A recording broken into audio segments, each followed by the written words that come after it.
un deuxième exercice d'optimisation un peu plus difficile. On s'intéresse ici à la surface d'une boîte de conserve dont on nous donne la formule en fonction de x, son rayon.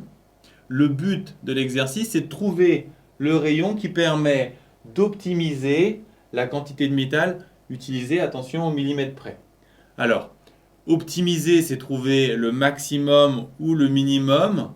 Ici, on s'intéresse à la quantité de métal, on veut qu'elle soit minimale, donc on va chercher la surface minimale. Et pour cela, on va utiliser la méthode qu'on a vue dans la vidéo précédente. Optimiser, c'est lire un extrémum dans le tableau de variation.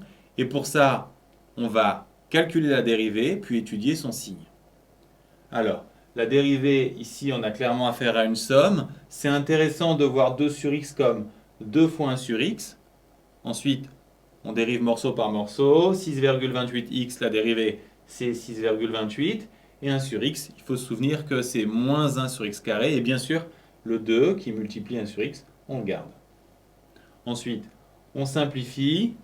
Et pour préparer l'étude de signes, on va tout mettre au même dénominateur, c'est-à-dire multiplier ici par x carré et diviser par x carré, ce qui nous donne cette expression.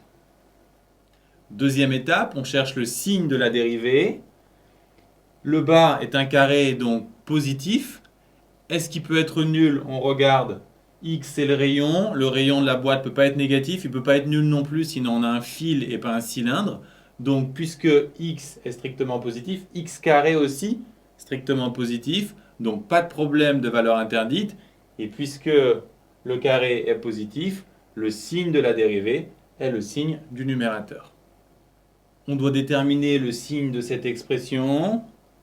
On doit reconnaître que c'est un polynôme de degré 2. Et les étapes pour trouver le signe d'un polynôme de degré 2, c'est je trouve où ça s'annule, c'est-à-dire les racines, et je m'intéresse à son allure, soit type mouette, soit type poisson. Alors, ici, pour trouver les racines, surtout, je ne fais pas le delta. C'est inutile, puisqu'il n'y a que 2 termes. On peut très vite retomber sur une équation avec uniquement du x carré, qui est isolé. Et donc, il y a 2 solutions, plus ou moins cette racine, autrement dit, plus ou moins 0,56. Puisqu'on a les 2 racines de ce polynôme, on peut construire son tableau de signes. On place les 2 racines dans l'ordre avec les zéros. Et pour avoir les signes, on s'intéresse à son allure. Puisque a est positif, le polynôme a cette allure, et donc positif, négatif, puis positif. Attention maintenant, je vous rappelle que x, c'est un rayon, il est donc positif. On va donc s'intéresser uniquement à la partie du tableau située à droite du 0, ce qui nous donne ce tableau pour notre fonction s.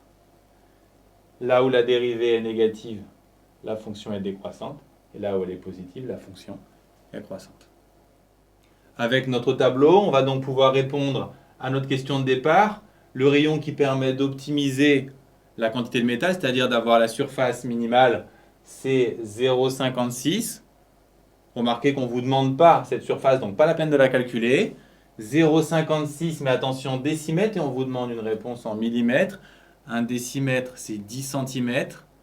100 mm, donc on multiplie par 100, donc ça fait 56 mm. Une remarque de méthode pour finir concernant l'étude de signes. Certains élèves, en voyant qu'il y a une racine négative, l'éliminent tout de suite. L'inconvénient, c'est qu'avec une seule racine sur 2, ils vont être perdus au moment de l'étude du signe du polynôme. Il vaut mieux faire une étude complète du signe du polynôme avec la racine négative, c'est pas grave. Et simplement dans un deuxième temps, enlever la zone qui ne vous intéresse pas.